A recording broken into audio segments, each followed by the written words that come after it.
মা আনন্দময়ী guest house, eco Binsar ধৌলচিলা। চলুন ভিডিওর এই পর্বটি শুরু করা যাক।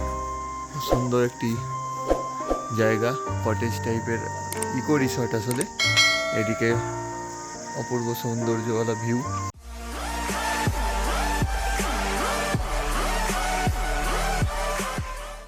খুবই নির্জন এবং নিরিবিলি একটি জায়গা। ঝলমলে রোদ উঠেছে, দারুণ ওয়েদার।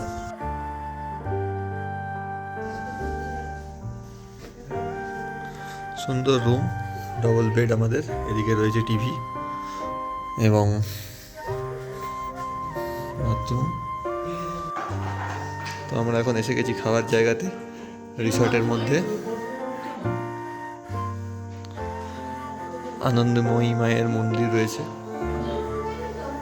তো আমাদের আজকে এখানে সূর্য আস্তে আস্তে ডুবতে চলেছে, ডুবে গেছে এবং খুব সুন্দর লাল আকাশ হয়ে আছে এইদিকে। ভিউ অসাধারণ। এদিকে আপনারা দেখতে পাচ্ছেন আমাদের কটেজ,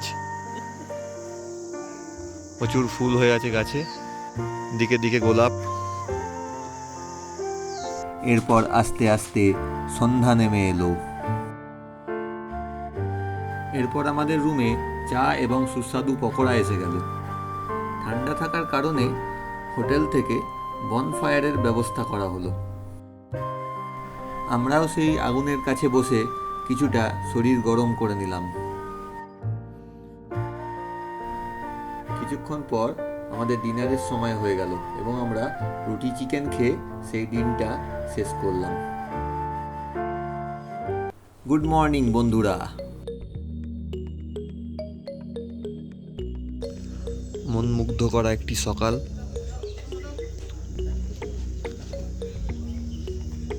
এত সুন্দর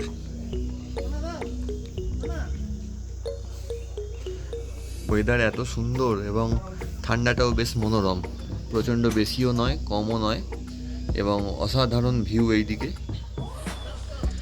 আমরা এখনই ব্রেকফাস্ট করে এখান থেকে মুন্সিয়ারির উদ্দেশ্যে রওনা দিয়ে দেব। আমাদের তো এই জায়গাটি ভীষণ পছন্দ হয়েছে, আতিথেয়তাও বেশ ভালো। লম্বা লম্বা লুচি। ব্রেকফাস্টের পর আমরা জায়গাটিকে আরও উপভোগ করতে লাগলাম।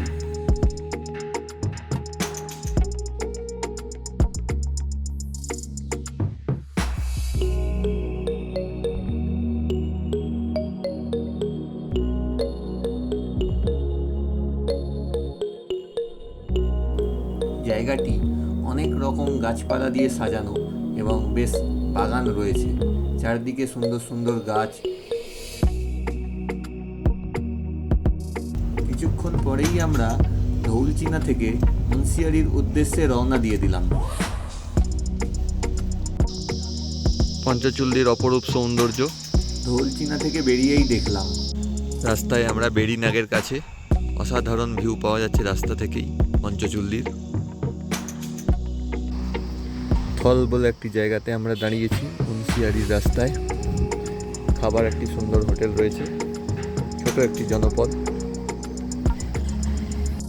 খাবার জায়গাটি বেশ ভালো এবং আমরা পেট ভরে সেদিনকার দুপুরের খাবারগুলো খেলাম। থাল থেকে বেরিয়ে আমরা রামগঙ্গা নদীর পাশ দিয়ে চলতে লাগলাম।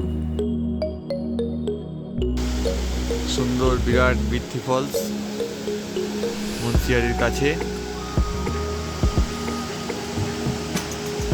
দারুণ সুন্দর একটি জলপ্রপাত। বৃদ্ধি ফলস থেকে 1 থেকে 1.5 ঘন্টা খুবই খাড়াই পথে গেলে মুন্সিয়ারি পৌঁছানো যায়। আমরা এগিয়ে চললাম। রাস্তা কয়েক জায়গাতেই বেশ খারাপ। এখানে প্রচুর ধস নামে, তাই রাস্তা খুবই খারাপ হয়ে যায়। মুন্সিয়ারির পথে 8000 ফুটের উপরে আমরা এখন চলে এসেছি। একটু পরে কালামুনি টপ আসবে। খুবই দুর্গম রাস্তা, ভীষণ ফাঁকা। রাস্তাতে গাড়ি ঘোড়া খুবই কম, খুব সরু, খাড়া পাহাড়। 9000 ফুট উচ্চতায় কালামুনি টপ থেকে এই ভিউ। চল্লি চোখের সামনে। কিছুক্ষণ পর আমরা মুন্সিয়ারি পৌঁছে গেলাম এবং ওখানে গিয়ে যা অপরূপ সৌন্দর্য দেখলাম তা আপনাদের বলে বোঝাতে পারবো না। সেই জন্য নেক্সট ভিডিওতে আপনাদের সেই ছবি তুলে ধরব। এই ভিডিওটি লাইক, কমেন্ট এবং শেয়ার করতে ভুলবেন না, কিন্তু চ্যানেলটি অবশ্যই সাবস্ক্রাইব করবেন।